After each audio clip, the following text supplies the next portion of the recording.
Boa noite, Paulo. Boa noite, professor Robson. Boa Vocês noite. Tudo bem, Lucas? Paulo? Tudo bem? passam por algumas intercorrências técnicas aqui, 10 minutos tentando logar, mas acho que agora não conseguiu entrar. Agora vai. Agora Acontece, né? vai. É bom assim com emoção, porque a gente já entra aquecido. E os três aqui não tem nenhum técnico nessa área, não, né? São Não, todos. o Lucas ao menos é geek aí, salvou. É. Você tá bem, Paulinho? Mas Lucas, vocês estão todos no Rio? todos no Rio, todos no Rio. Estamos por aqui. Mas, professor, para a gente é uma alegria recebê-lo, viu? Alegria minha, Paulinho e Lucas. Mais do que uma alegria, é uma verdadeira honra. Temos que Eu só queria que agradecer vocês me aí. convidassem para dar aula aí no IBET do Rio. Vocês não me convidaram Olha, mais. olha que você já veio e mais do que já ter vindo, é só dizer quando vem. Você manda. Só escolher o tema e a data, porque temos todos os motivos para tê-lo aqui conosco novamente. Mas vamos lá, professor. Como nossas lives aqui são de tiro mais curto do que o Tributação em Perspectiva, né? Eu queria, enfim, de certa forma, dizer que é com imensa alegria que nós temos, em colaboração com o Brasil IBET, a honra de receber o professor Robson Maia Lins hoje. O professor Robson, além de vice-presidente do IBET Brasil, é também coordenador-geral da pós-graduação da PUC São Paulo, onde concluiu seu mestrado e doutorado com análise de temas de relevo, né, professor, como o controle de constitucionalidade da norma tributária, a mora no direito tributário. O professor Robson também teve uma atuação muito significativa no Conselho Nacional de Educação, órgão que também presidiu, além de advogado com fortíssima atuação nos tribunais superiores e sócio da Barros Carvalho Advogados. Portanto, um profissional dos mais abalizados para tratar dos temas decorrentes da temática principal de hoje, da nossa live, né, que diz com os temas atuais de direito tributário no STF. E, professor, também gostaria aqui de deixar registrado que nós somos inteiramente gratos, não só por todo o apoio, né, às nossas iniciativas locais aqui do IBET Rio de Janeiro, mas também pela disponibilidade para participar dessa live, né, professor? O professor Robson acaba literalmente de chegar de Valladolid e de Siena, onde teve, juntamente com um grupo aí de mais de 50 ibetianos participando do Fórum Internacional de Direito, né, do Congresso Ibero-Americano de Direitos Humanos e do Summer School em Democracia e Desenvolvimento lá em Siena, né? Enfim, professor, mais uma vez, muitíssimo obrigado. A ideia aqui, obviamente, é somente deixar o mote aqui para ouvir o senhor com relação a todas as suas considerações, seus entendimentos com relação à atuação do Supremo, principalmente nos últimos tempos em matéria tributária, né? E nós percebemos, professor, que nos últimos anos a atuação da Corte foi muito voltada para aqueles temas que estavam mais em pauta no cenário nacional em determinados momentos históricos, né? Por exemplo, a atuação foi muito criminal numa época de Lava Jato, depois foi voltada para o direito eleitoral numa época de eleições, né? E durante o período pandêmico, nós pudemos perceber um direcionamento da atuação da Corte para o julgamento de matérias tributárias, inclusive de modo a, eventualmente, a depender, obviamente, do mérito da sua análise, da análise da Corte, de modo a viabilizar o reforço dos caixas das fazendas municipais para o enfrentamento da própria pandemia, né? O que a gente vem percebendo é que, mesmo depois de ultrapassado esse período, nesse ano de 2023, a atividade jurisdicional tributária da Corte, ela continuou a pleno vapor, né? De maneira que nós seguimos tendo aí julgamentos relevantes e de enorme repercussão, né? Aqui, apenas para citar alguns, nós tivemos aí as diversas exclusões de tributos, das bases de cálculo de outros tributos, né? A questão das multas isoladas, a própria trava de 30 na extinção do PJ, né? A questão da coisa julgada na CSL, né? Enfim, queria ouvir o professor, como é que o professor tem visto a atuação da Corte, particularmente em matéria tributária, nesses últimos tempos. Bem, boa noite, Paulinho. Obrigado, Lucas. Obrigado, Ibete. E agradeço ao presidente, o professor Paulo Bastos Carvalho, que sempre nos chancela nesses eventos. A gente sempre relata para o professor Paulo do que a gente vai participar, do que a gente vai tratar. Então, trago um abraço do professor Paulo, tanto para o Paulinho quanto para o Lucas. Veja só, e sim, agradecer aos ibetianos que estão aí nos assistindo. Né? Para ser curto e para permitir um bate-bola aqui rápido, em 30 minutos, Paulinho, a primeira coisa que eu digo é que quando a gente começou a caminhar para esse modo de controle de constitucionalidade mais concentrado no Supremo, isso já tem muito tempo que a gente caminha. Aliás, isso foi objeto de uma das exposições lá nesse Summer School que nós fizemos agora lá na Universidade de Siena. O Supremo tinha um encontro marcado desde 2004 com a aprovação da PEC 45 e já em 2000, 2007 vem as leis de repercussão geral e por aí vem. Depois o Supremo começou a fazer várias decisões, a elaborar várias decisões, reconhecendo a repercussão geral de vários temas. E esses temas começaram a se acumular. Então, de uma certa forma, a gente já sabia que em um determinado momento eles iam ter que começar a decidir para o bem, para o mal do contribuinte e da fazenda.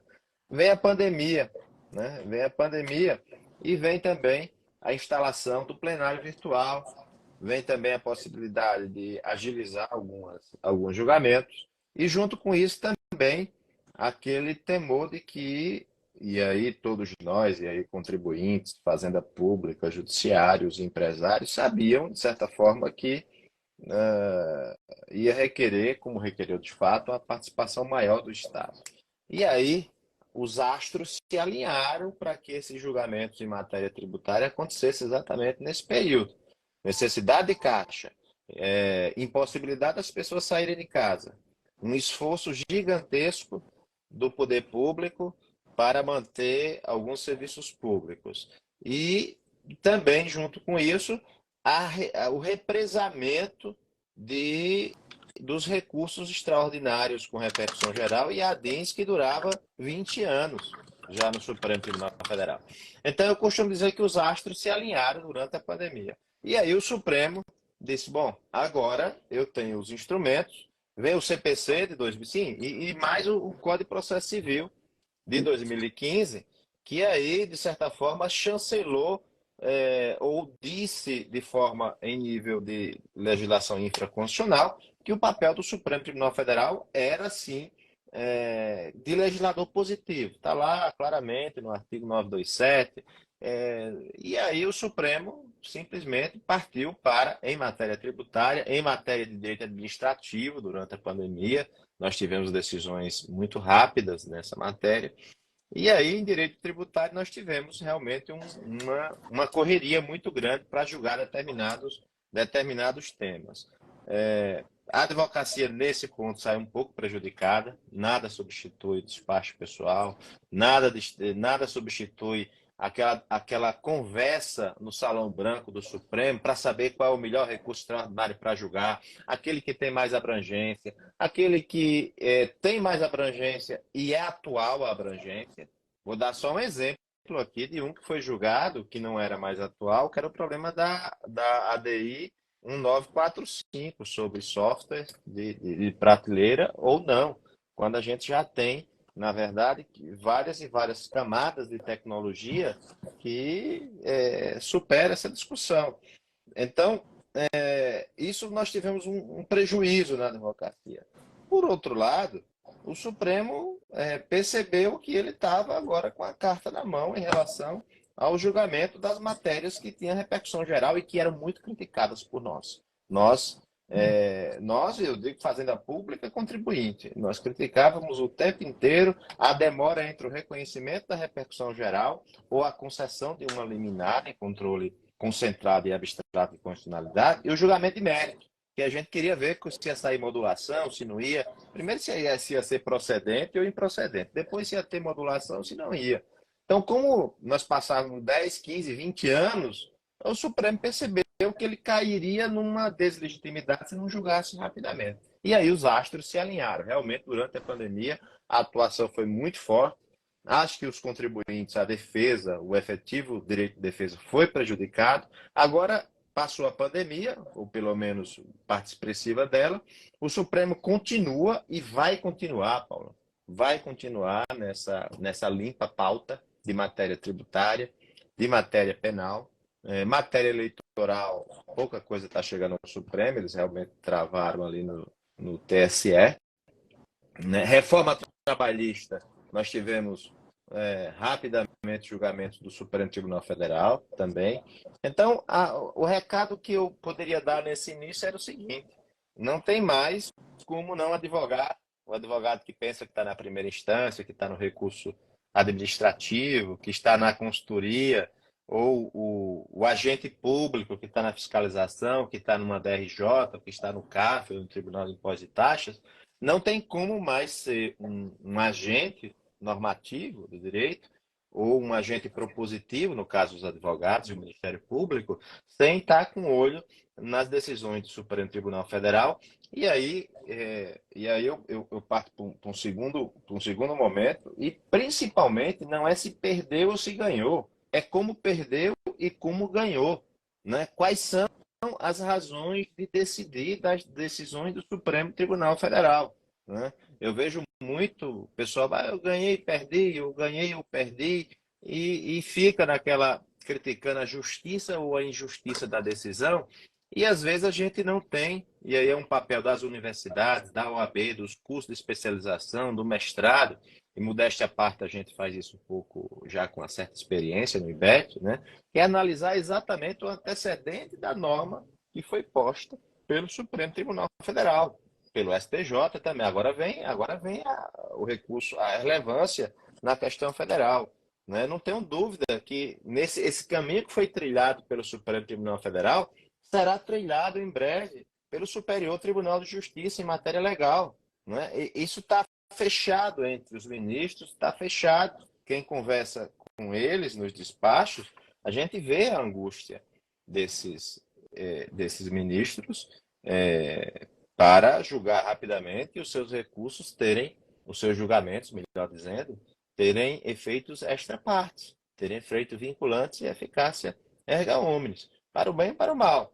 Aí a gente vai enfrentar uma nova onda que vai ser perante o Superior Tribunal de Justiça em matéria legal, né, que virá agora com a regulamentação da questão da relevância nos recursos especiais. Então, só para fechar essa primeira aproximação, realmente o relatório que você me fez aí no início procede, vai continuar procedendo, seja no Supremo Tribunal Federal, seja no STJ, e mais ainda com essas perspectivas de reforma tributária que virão por aí, né? A gente tem todo o campo de regulamentação, vamos supor que passe a PEC 45, provavelmente não passe da forma que está, mas nós temos um campo infraconstitucional imenso para ser preenchido e vai requerer uma atuação muito forte do Superior Tribunal de Justiça em matéria legal e do Supremo Tribunal Federal em matéria constitucional.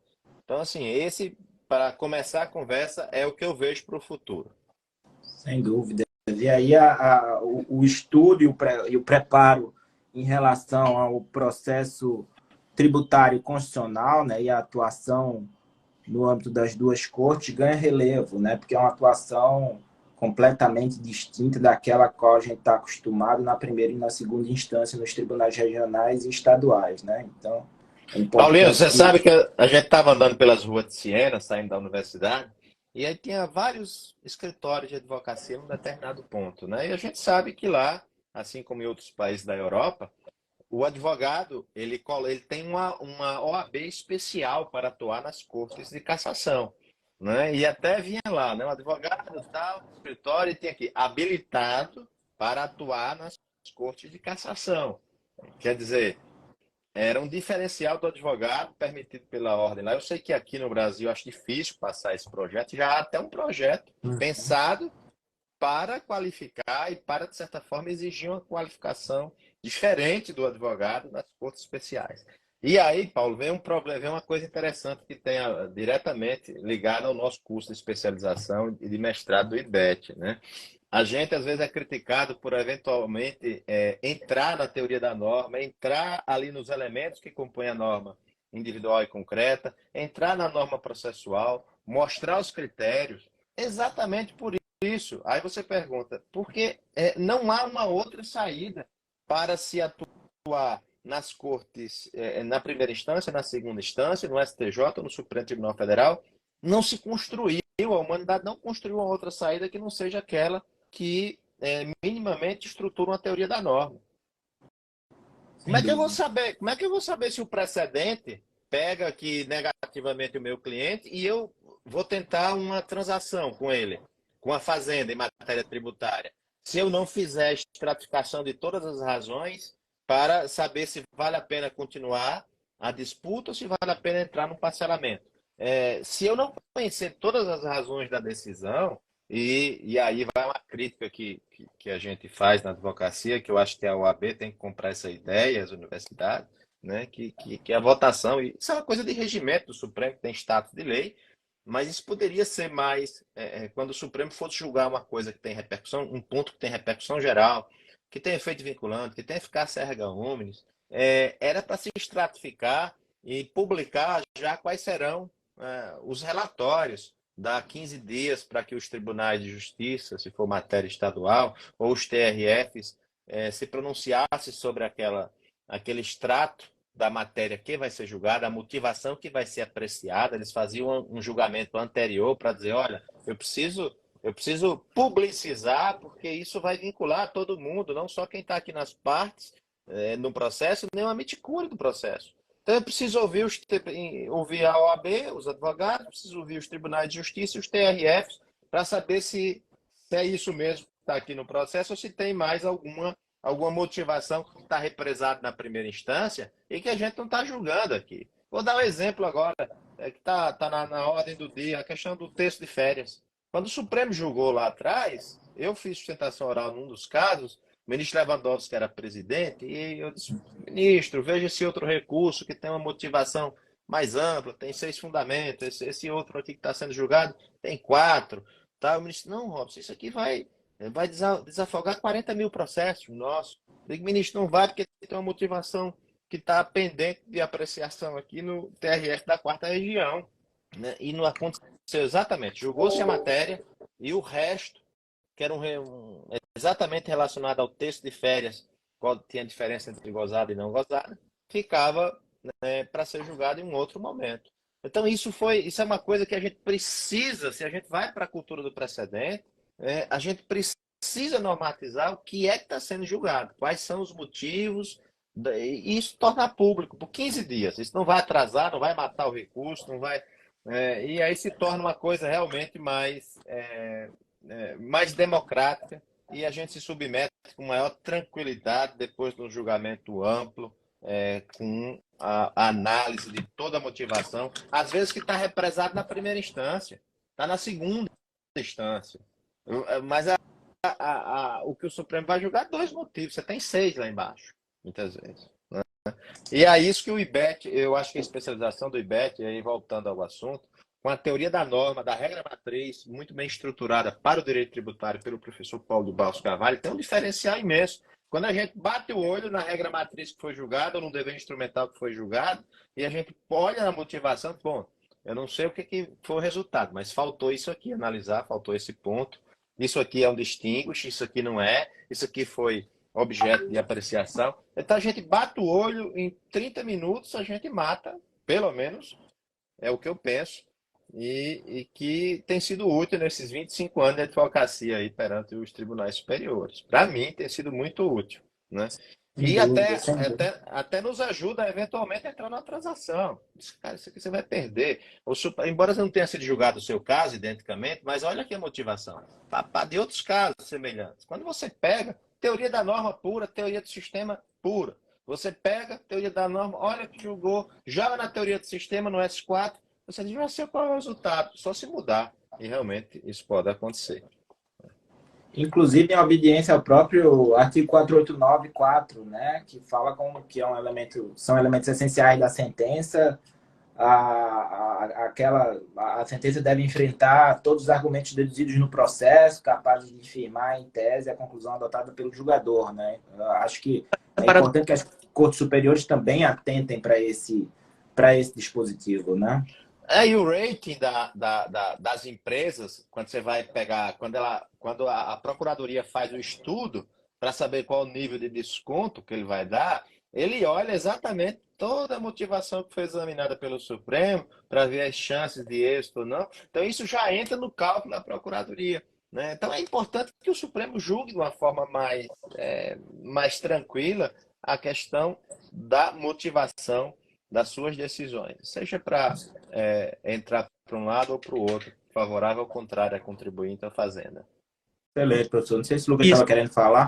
Falar só que pode parecer paradoxal, né? Mas para o STF decidir mais casos de forma mais rápida, ele precisa demorar um pouco mais para decidir esses casos que são precedentes, né? Esses casos mais relevantes que formam jurisprudência ali vinculante ou de observância obrigatória.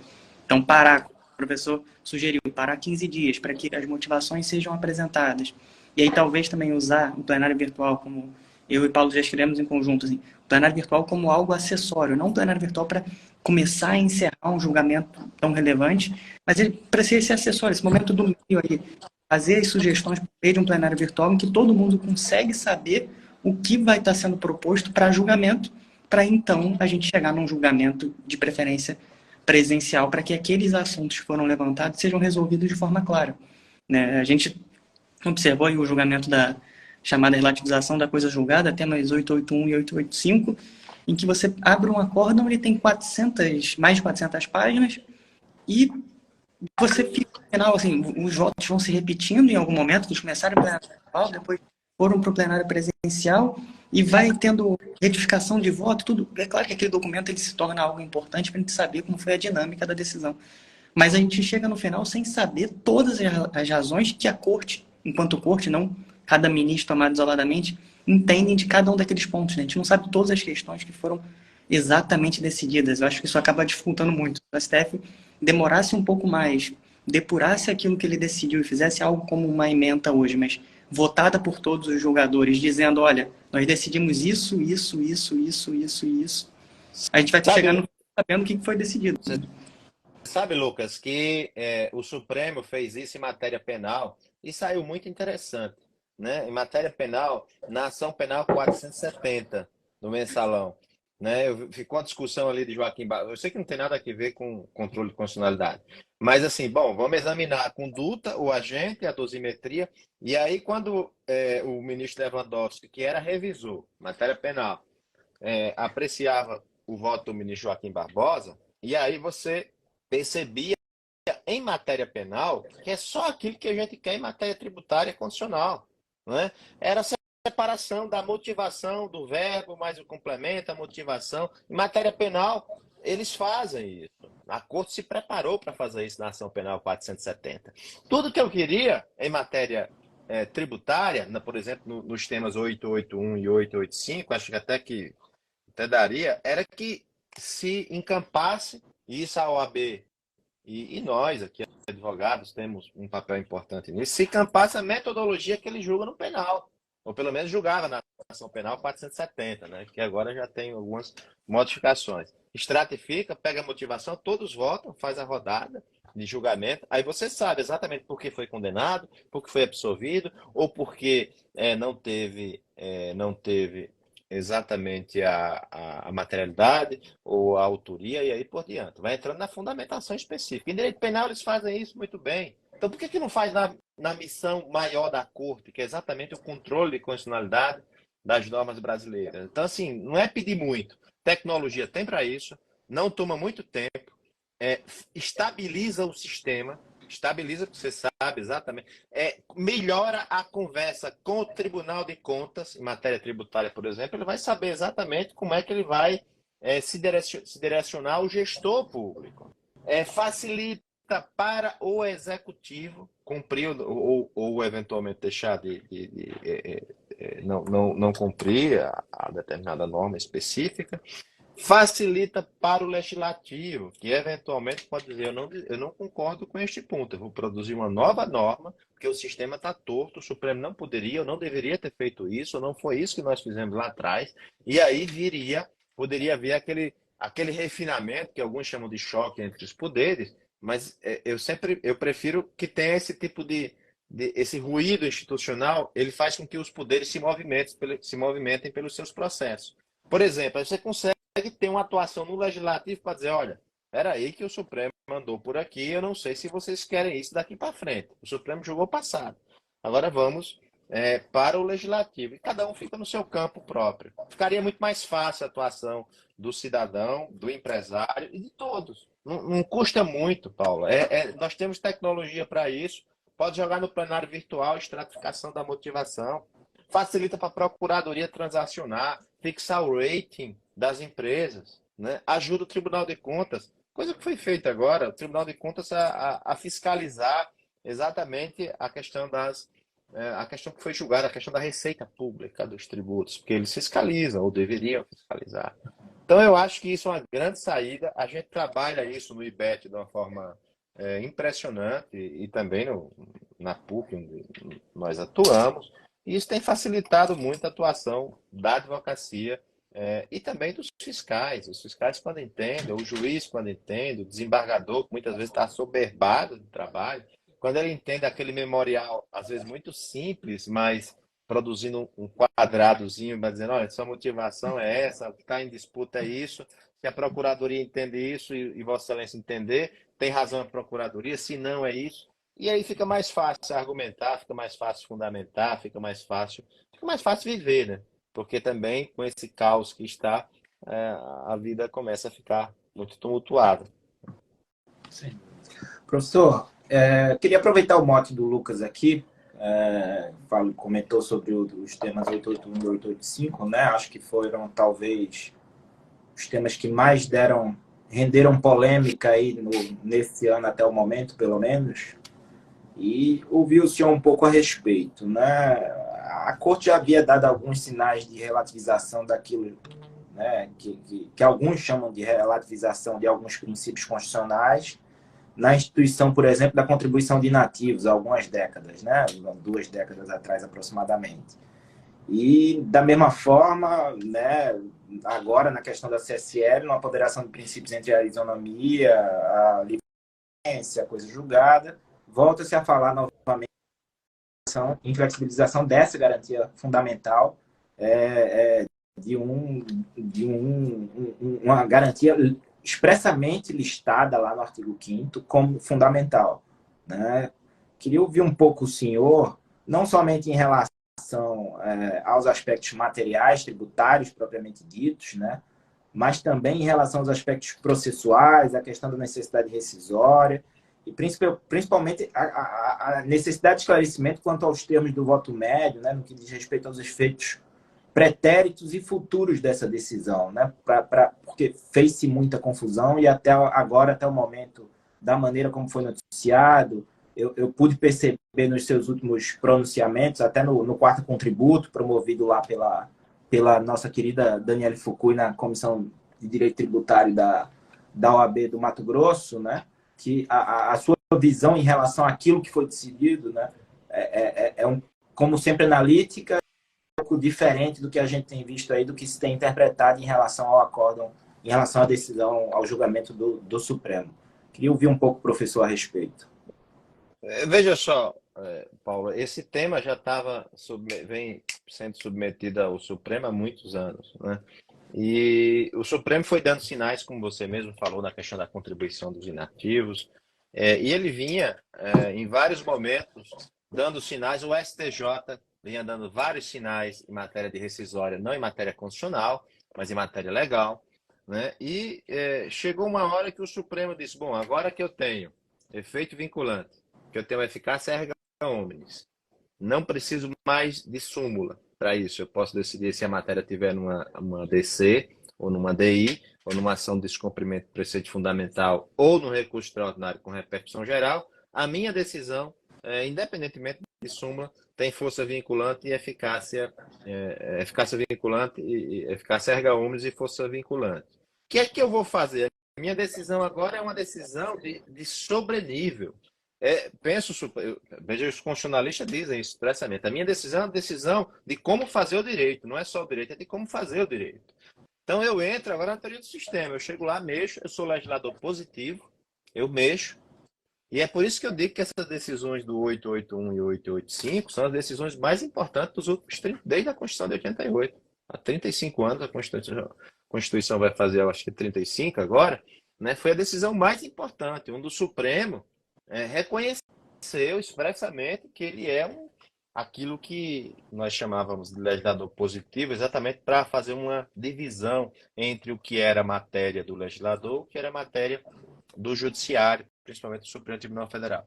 Então, com a evolução legislativa, o primeiro passo, o Supremo reconheceu que ele é um legislador positivo. Primeiro passo. Depois, ele chega e diz, bom, eu estou revendo, eu sou legislador positivo, e eu estou revendo todas as matérias desde da Constituição de 88, ou mesmo as matérias passadas frente à Constituição de 67, com a emenda 69.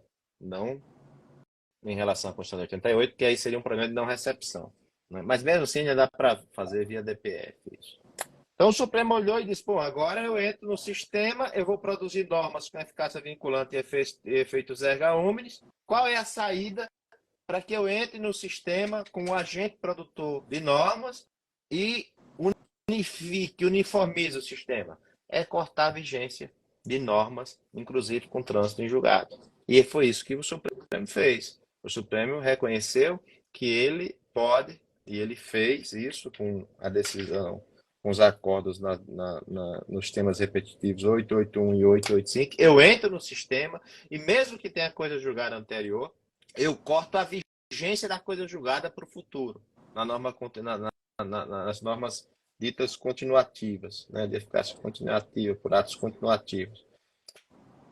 Então eu entro no jogo e mais, eu não preciso em relação ao futuro com outra ação judicial, que me parece um equívoco do Supremo nesses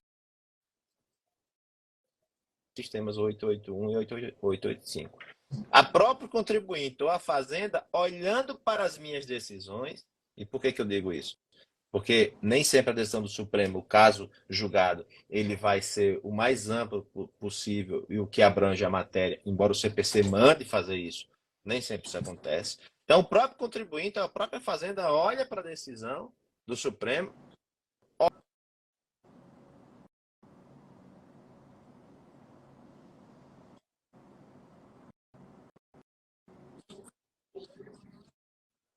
e fica. Que o próprio CPC prevê. Não dá para ser automático, como o Supremo diz.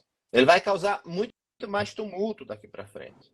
Tinha que ser na ação que transitou em julgado. Você desarquiva, o juiz olha, vê a decisão do Supremo, vê a motivação dele, mantém ou não. E por que eu digo mantém ou não? Que a decisão que transitou em julgado, que o Supremo pretende que se corte a vigência com a sua decisão, pode ter uma motivação que seja a do Supremo mais uma outra, ou mais duas, ou mais três, ou mais cinco. Como é que fica? Esse para a eficácia se eu tenho mais 15 motivos e o Supremo julgou 4? Como é que fica a coisa julgada? O contribuinte vai, ou a Fazenda vai, abrir mão se já tem uma motivação mais ampla, transitada em julgado aqui embaixo? Isso não rima com a Constituição. E aí me parece que o Supremo errou. Errou nesse ponto. Eu acho que não rima a decisão do Supremo, em algum momento ele vai... O que vai acontecer? Vai começar a chegar recurso extraordinário lá de decisões e olhar e dizer, mas a decisão que transitou em julgado no TRF, Supremo, tem 8 motivos, você só julgou 3 constitucionais. E os outros, eu faço o quê? Eu vou rescindir, eles não são suficientes para manter a coisa julgada ou não? Isso vai novamente submeter a um refinamento. O Supremo vai ter que se pronunciar sobre isso. O Supremo vai ter que se pronunciar. Ele não fechou a questão nesse ponto. O que é bom, por um lado, é que também as decisões que muitas pessoas foram ao judiciário, e aí, naqueles atos instantâneos, como ITBI, TCMD, e entraram, por exemplo, com ações declaratórias. Essas não, essas estão com a coisa julgada preservada, não são atos continuativos, né? As pessoas entraram com ações individuais, transitaram em julgado há 10, 15 anos, porque tinha uma norma específica que aumentava a base de cálculo ali, mudava uma alíquota ali, e que foi reconhecido. Isso não é relação jurídica de trato continuado, portanto a coisa julgada permanece hoje, né? Então tem fazer essa separação que não tem sido feita, né? Agora, o que eu vejo é o seguinte, é que essa decisão, se você usa bem a teoria da norma, a teoria do sistema, você não vai ter como advogar sem examinar essa decisão. Você não vai ter, porque você não sabe nem o que transitou em julgado, você não sabe se transitou em julgado item A, B, C, D, E. Deixa as petições de matéria tributária, Paulo, a gente elenca até pelo princípio da eventualidade, elenca às vezes 16, 17, 10 motivos, né? Motivos constitucionais, e às vezes o Supremo julga por um, dois, três ou quatro, e o resto fica sem jurisdição. Às vezes vai ser pincelado num outro recurso conexo, mas se julgado em outro momento. Então, é por isso que eu digo, com 881 julgados, 885 julgados, é preciso que a gente racionalize a motivação ou as motivações das decisões do Supremo Tribunal Federal. Volto para o primeiro ponto da minha exposição aqui. Se a gente não estratificar, não tornar público toda a nossa motivação, o que vai ser objeto de julgamento, né, para que o amicus curiae se pronuncie, para que os presidentes dos TRFs se pronunciem, dizendo, opa, excelência, tem outro caso aqui diferente.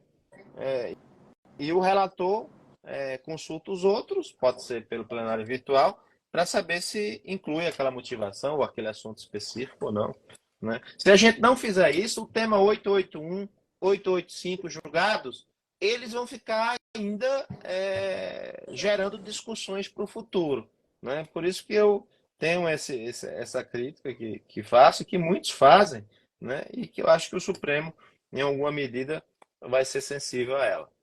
E esse é até um problema que eu penso, seja relativamente de fácil resolução, né? Porque até por um formulário em papel, você conseguiria fazer esse cotejo, para utilizar uma expressão conhecida de todos, né, em matéria de recurso no âmbito das Cortes Superiores, entre aqueles fundamentos, né, que foram veiculados no recurso da parte e aqueles fundamentos que foram efetivamente adotados pelos ministros nas decisões, né? Então, até para fins de contemplação do próprio contraditório e da ampla defesa, o processo pode vir aí em auxílio caso seja efetivamente adotada essa checklist, né, daquilo que... Um checklist.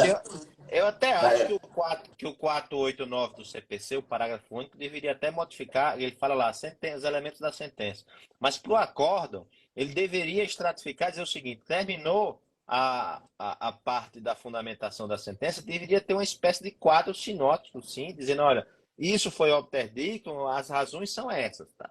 E os advogados devem pedir assim também, a gente deve mudar a forma das nossas petições em controle constitucional, né? Pedir, depois que fazer todo arrazoado, fazer um resumo antes do pedido, fazer o desenho da norma jurídica que você vai pedir ao Supremo, com os seus antecedentes, motivação A, B, C, tal, e com seus consequentes, que é exatamente a parte do pedido que a gente faz. Ali, veja só, a gente está criticando ou fazendo uma sugestão ao Supremo, a gente tem que fazer para a advocacia também.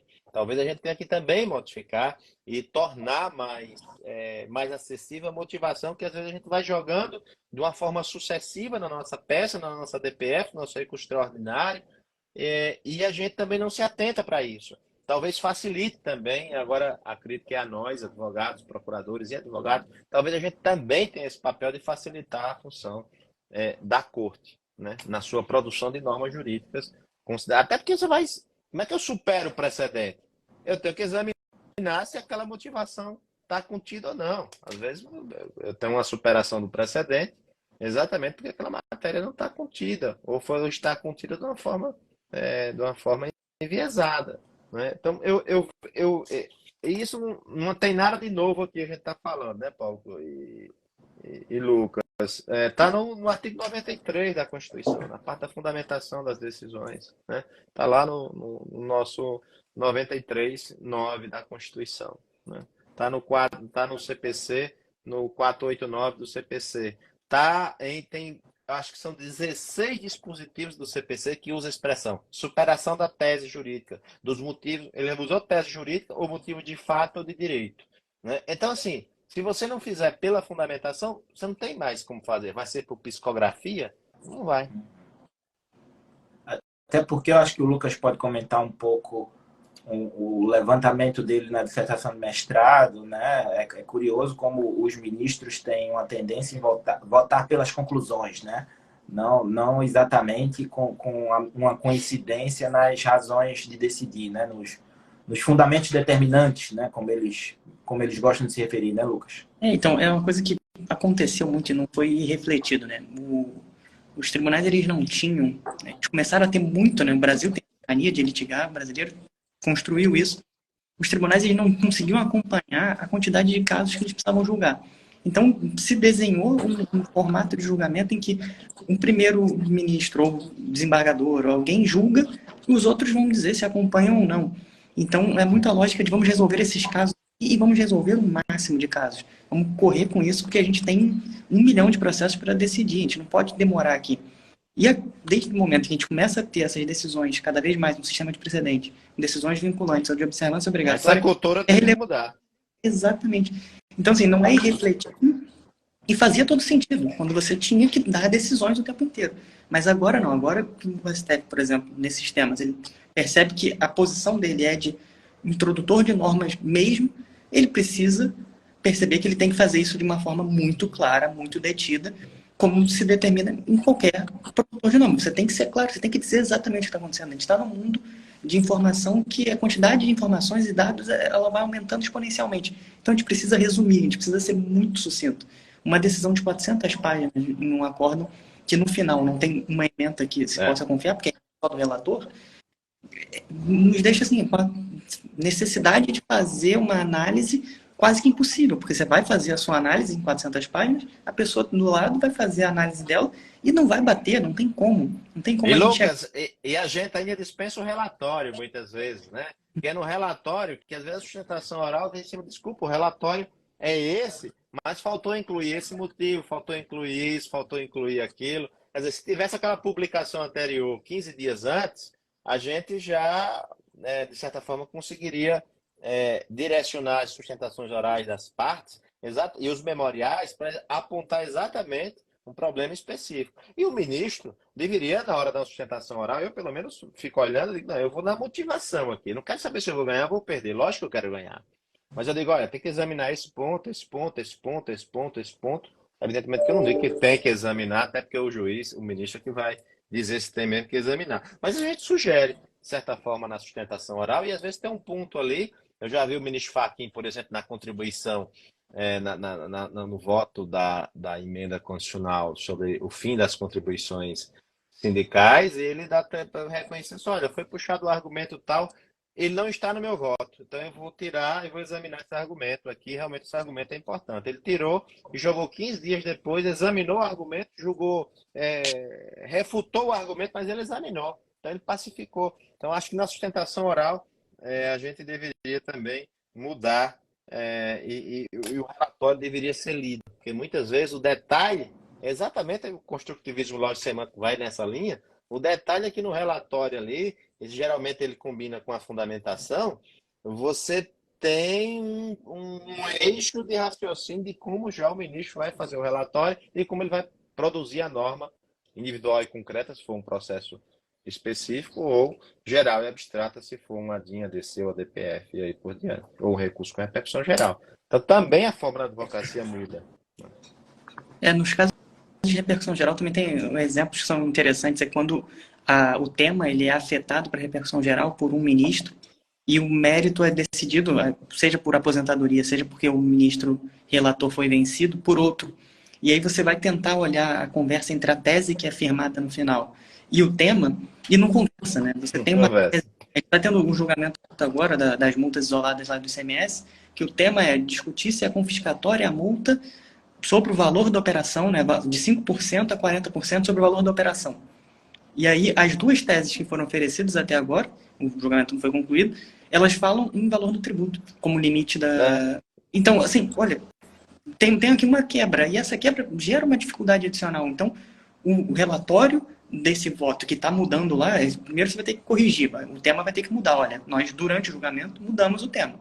O tema 487 agora não é mais sobre a discussão da multa de 5% a 40% sobre o valor, 40%. é sobre a confiscatoriedade em geral, e aí aumentar aqueles temas que estão ali e colocar quais foram as razões que chegaram àquela conclusão sobre a constitucionalidade ou não.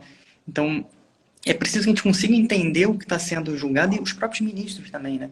Nessa lógica de que o nosso processo se formou, os ministros não percebem que eles falam, ó, estou acompanhando o relator em todos os fundamentos, mas não está, não necessariamente Não tá. está. Se mudar um fundamento, mas se você realmente chegar no final, falar, olha, isso aqui a gente decidiu, e aí um exemplo é o Conselho de Contribuinte do município do Rio de Janeiro, isso eles fazem, do município, isso. Vale a pena, professor, convido, vem aqui assistir, eles se reúnem nas quintas-feiras, é sensacional, porque eles param, passam horas decidindo um caso. Na semana seguinte, eles vão decidir outro processo que é igual, e eles falam, não, mas decidimos isso aqui na semana passada, as razões do colegiado aqui foram essas, vamos adotar. E aí acelera. Então, tem um julgamento lento, e dali para frente, aplicação, muito mais rápida. Então, é muito importante que a gente faça isso ficar claro. Legal. É boa essa sua notícia. Não sabia. Não, Mas, professor, essa questão do repetitivo, da repercussão geral, eles realmente fazem isso no cuidado com o julgamento mesmo. E, claro, estão julgando só tributário, é muito mais fácil, porque no STF tem milhões de matérias e tudo mais, mas é um desafio, um exemplo do que pode ser feito no STF para a gente entender quais foram as decisões que foram tomadas. sem dúvida, né? A gente tem a crítica, como sempre, construtiva ao Conselho Municipal aqui pelo fato de ser unicameral, né? E por conta disso se debruçar alongadamente sobre os nossos processos é uma qualidade, né? Não deixa de ser motivo de elogios por outro lado. Mas, professor, eu queria, enfim, fazer uma última pergunta aqui para encerrarmos, até porque estamos nos dirigindo aqui a 1 hora de duração. Uma pergunta que pode soar meio óbvia num primeiro momento, mas queria ouvi-lo de qualquer forma a respeito do seguinte. A gente está em vias de uma possível, iminente, né, eu diria até provável, aprovação da reforma tributária. Um novo ordenamento tributário, pelo menos em relação a boa parte dos tributos atualmente existentes, sendo substituídos pelo IBS, pela CBS, pelo imposto seletivo. E pelos impostos estaduais, né? Trocando 5 por 4. Pois é. Uma tendência natural, né, seria presumirmos que a Corte não descartaria toda a sua produção jurisprudencial de décadas, né, de certa forma, se utilizando das construções anteriormente feitas para decidir em relação a essas novas espécies tributárias também. Né? Mas essa, obviamente, é uma presunção que faço eu. Gostaria de ouvi-lo a respeito para saber se o senhor concorda, discorda, qual é a tendência no exercício até quase que de futurologia, né, professor? Eu sei que é uma pergunta ingrata, mas não gostaria de deixar de ouvi-lo em relação a isso. Aí a minha função de cigano prevalece sobre a de advogado, né? De adivinhar o futuro. Mas vamos lá. O que eu acho é o seguinte, se aprova a reforma, com algumas modificações que vão acontecer no Senado, não tenho dúvida disso, mas se aprova a reforma, a Corte vai ter que rever ou vai ter que reforçar a jurisprudência dela sobre direito financeiro, por exemplo. Sobre a parte. Porque quando você cria o Conselho Federativo e aí você faz as divisões do bolo tributário ali, o direito financeiro ganha um destaque, caso a PEC 45 seja, o substitutivo da PEC 45 seja aprovado. Então, em relação ao direito financeiro, nós vamos ter um enriquecimento de demandas em relação a esse assunto. Em relação ao direito tributário, eu creio que a Corte, agora, com repercussão geral, com a força normativa das suas decisões, ele tenta salvar a fundamentação das decisões anteriores, mas ele vai ter que reexaminar boa parte das suas decisões tidas em relação aos tributos que serão substituídos. Por que isso? Porque a divisão do bolo, e veja que o STF trabalha com a divisão em si, dos tributos, né, impostos, taxas, contribuições de melhoria, contribuições às outras e os empréstimos compulsórios, com 5 espécies, ela se importa muito com essa ligação do direito financeiro com o direito tributário. Então ele vai ter que reforçar vai ter que olhar essa jurisprudência, reexaminar essa jurisprudência dela, né? E aí eu não tenho realmente como antecipar, até porque vai ser uma corte diferente da que está aí. Vai ser uma corte que vai ter a consciência de que suas decisões legislam positivamente, que ela já vem com uma experiência de 10 anos aqui de decisões expressivas. Por outro lado, Paulo, eu não vejo o Supremo Tribunal Federal, por exemplo, enfrentando o modelo da reforma tributária e eventualmente descartando. Não vejo ela entrar nesse tema, né? Eu vejo a Corte examinando o problema federativo, vai ter que examinar, mas vai examinar pela distribuição, vai examinar pelos critérios de distribuição do IBS, da CBS e do imposto seletivo e mais daquelas contribuições, daqueles impostos que estão previstos para os estados, no caso de semi-elaborados, né? De alguns produtos semi-elaborados. Que eu acho que vai cair no Senado. Eu acho que cai aquela parte. Deve cair no Senado. Eu acho que ali é o boi de piranha que foi colocado para negociar, aumentar o fundo de alguns estados e aquela parte deve ser suprimida, penso eu. Né? Então, assim, não vejo o Supremo nesse ponto assim. Não acho que vai acontecer eu vou julgar inconstitucional a reforma, como não julgou a previdenciária, como não julgou a trabalhista toda, como não julgou a reforma administrativa feita pelo governo Fernando Henrique Cardoso, como até, você viu o tema da contribuição dos inativos, ele julgou, mas deu uma... Então, assim, agora, critérios de transição, vai enfrentar resistência no Supremo Tribunal Federal, vai ter correções de rumo. Critério de repartição, atribuições do Conselho Federativo, do Conselho lá, vai ser questionado o tempo todo conforme vier a lei complementar. Então a gente vai ter uma enxurrada de ações questionando. E eu vejo o Supremo burilando ponto a ponto e não quebrando o eventual modelo que venha a ser implantado pela PEC 45 e sua aprovação. Agora, isso só reforça a importância da gente continuar na vigilância, porque vai ter judicialização na regulamentação da PEC 45 o tempo todo. Sem dúvida, sem dúvida. Bem, professor, excelente. Da nossa parte, foi ótimo. Só temos a agradecer mais uma vez ao senhor pela disponibilidade de sempre, mais uma vez, por todo o apoio aos projetos aqui de iniciativa do IBET Rio de Janeiro, seja no âmbito da pós, seja no âmbito desses eventos, né, que servem de amostra, né, um pouco de pílula, para usar um termo mais comum entre nós, do que é discutido na nossa especialização, nos nossos cursos de extensão e até no mestrado também, né? E para aqueles 31 heróis da resistência que ficaram conosco aí até agora, o professor Robson vai nos disponibilizar aí um exemplar, porque esse aqui eu não dou, porque está autografado, né? Então, esse não dá para ser, do seu curso de Direito Tributário Brasileiro. Para quem fizer aniversário mais próximo dele aí, devido a bet.com.br. Se quiserem já jogar aqui nos comentários, fiquem à vontade também. Mas o professor Robson faz aniversário quando? 11 de setembro. 11 de setembro. Olha aí, ó. Quem fizer Dia das Torres mais Gêmeas. próximo da data, quiser jogar. Eduardo Jobim aqui, faz tempo que eu não vejo. Vejo uma turma aqui.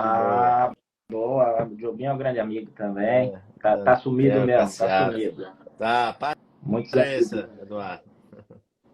Mas, enfim, quem fizer aniversário próximo aí do 11 de setembro, a gente vai receber aqui os e-mails no rio@bet.com.br e a depender de quem estiver mais próximo, a gente transmite aí os dados de contato para envio para o... Já veio um ali 9 de setembro, parece que foi ela. As 6/8 tá longe. Tá próximo, tá próximo. Mas, enfim, a gente fica... Nosso professor, mais uma vez, obrigado. Lucas, aí, obrigado por todo o apoio de sempre. E é isso aí, pessoal. A gente gostaria de agradecer também a vocês que ficaram conosco até o presente momento, deixando o convite também para que participem do nosso próximo Tributação em Perspectiva, que, obviamente, vai ser sobre reforma tributária, né? Não tem como ser sobre outro tema. E deve ocorrer excepcionalmente. A gente tem feito uma edição por mês, nesse mês, de modo a aproveitar aí o mês de agosto de maneira mais... jogar um pouco mais para frente agora para poder fazer os convites devidos. A gente vai fazer dia 1º de agosto, às 18 horas. Um abraço a todos. Professor, obrigado mais uma vez e até lá. Obrigado. Um abraço, boa noite. Tchau, tchau. Boa noite.